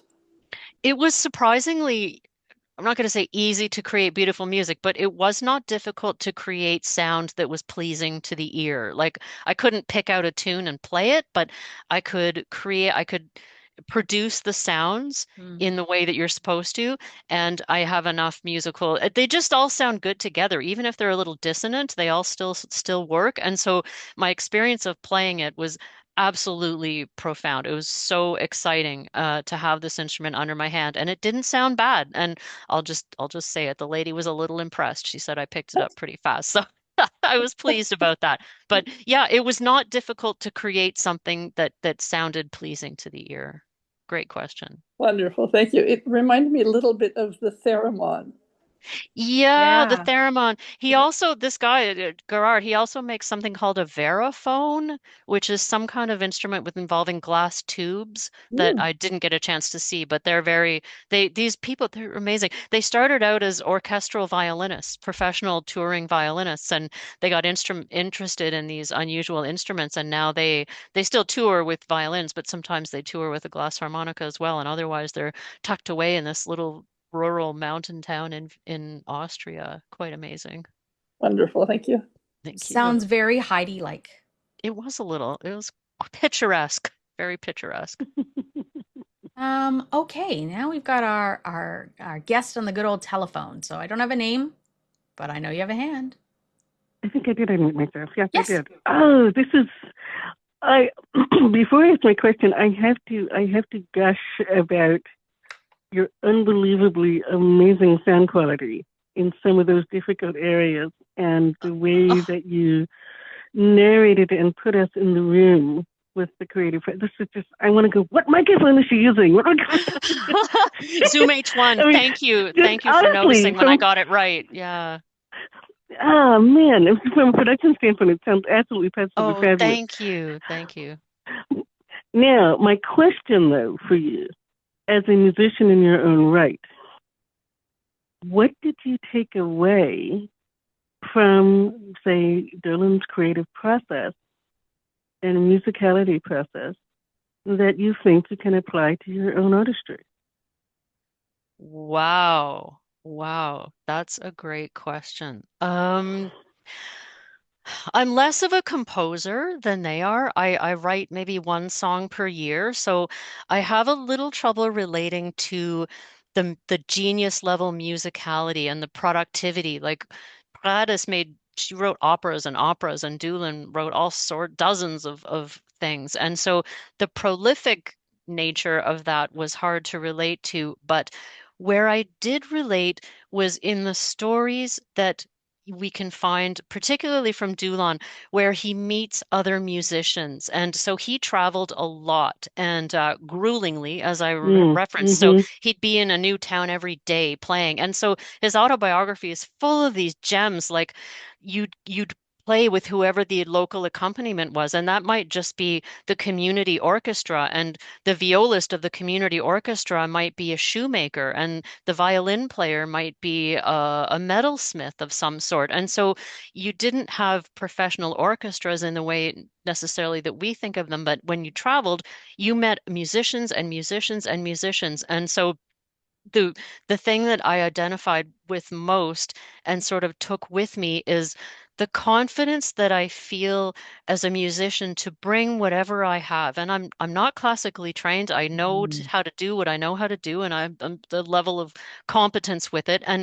But I have the spirit in my heart. Like I love music so passionately, and you can feel that in Dülon's writing and in the little bit we know of Paradis and her life. And she became a music teacher later in her life, particularly of blind children, but of other children as well. And so I think that speaks to a certain level of passion for music. And I think that feeling the connection with that emotion through time with these people makes me more confident to just enter a room with other musicians. And I'm not intimidated by greatness anymore. I'm not intimidated. I could walk into with the first violinist of the Toronto Symphony Orchestra and jam with them. And I would just be honest. This is who I am. This is what I do. Let's make music together, because if you're here, you obviously love music too. So it's the passion for music in your heart or in your soul that I took home with me as like I'm with these are my people. They're not only because they're blind, but because they had this passion for music and sharing it that I feel. And so I'm not intimidated by really good musicians anymore. I'm just filled with admiration. Hey, let's jam and make something fun. And that's something that I've brought back with me. I love that. And both of these artists were creating with some of the most phenomenal classical composers of their time, Bach and Mozart and Haydn, and their pieces continue to live on. I'm embarrassed to say I knew who Dülon was before this conversation, because when I went to university and so forth and studied classical voice, the flute players and so forth were playing his pieces and things. But I didn't realize he was blind. Yeah, I didn't realize he was blind until this weekend. I'm serious. I didn't realize he was blind until your effort. Oh, I didn't. That is so interesting. Like, oh wow, really? That is so interesting. It's a part of the repertoire for those who take, especially the flute, who take the instrument seriously. He's a part of the repertoire. Wow. So see, I didn't know that. I didn't know that. That's a great answer, though, to my question, because the creative process, the prolific process, in the end of the day, you're just musicians. Yeah. And you go to sit together in a room and create something that will never be heard again. Yes. Even if it's the same piece. Yes, you're exactly that's the right. Whole, Thank you for putting this together. Oh, I really hope the project expands even more. Thank you. I hope that somebody decides to dig up some of those operas Yes. And you know, the ones that have survived in the case of Maria Teresa, you know, yeah, Michelle's it's a still wonderful researching. project. She just found more. She just found more Dülon stuff in some archive in Texas. Like she's so there's more. There's more out there. Wow. We just want to find them. So yeah, like you can see that these people were contemporaries, and we've been researching the ways in which their lives overlap. And so there's musicians that lived in the same building, like Haydn when he was a music teacher, not very famous yet. He lived on the top floor of this building, and there was a very wealthy patron of the arts who lived on the main floor, and in the middle floor was Marianne Martinez. And so you can see that these people, they probably just said, "Oh, it's Tuesday. I guess we're going over to Maria's house for a night." And oh, it's Thursdays at Haydn's house. It's jam night at Haydn's place. It's every second Thursday. So those are skeletons around which stories will grow in my mind. They're just, how did these musicians interact with each other, and what did they talk about as they were doing exactly what you just said, Karen, producing something that will never be heard again. That's a great way to put it. Haydn's place. Thank you. Haydn's place is a great name for a bar. Haydn's place. Haydn's place. That's a great name. That is a great name for a bar. Let's open one with a all glass about thinkers harmonica in this space. Yeah. Right. I want to share, because you mentioned the Verifone. So I want to tell you, because I didn't ask AI for a description of it, but they tell you how it's used. So what it is, it's an early experimental sound machine invented in the 1930s. How it works is sound waves were drawn or cut onto cardboard discs. The discs spun in sync with film strips. Light passed through them and was read by a photocell. And then the signal became sound through a speaker.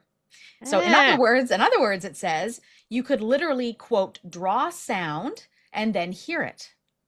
Oh my gosh. Yeah. Why this matters? It says, why this matters. One of the earliest forms of sound synthesis.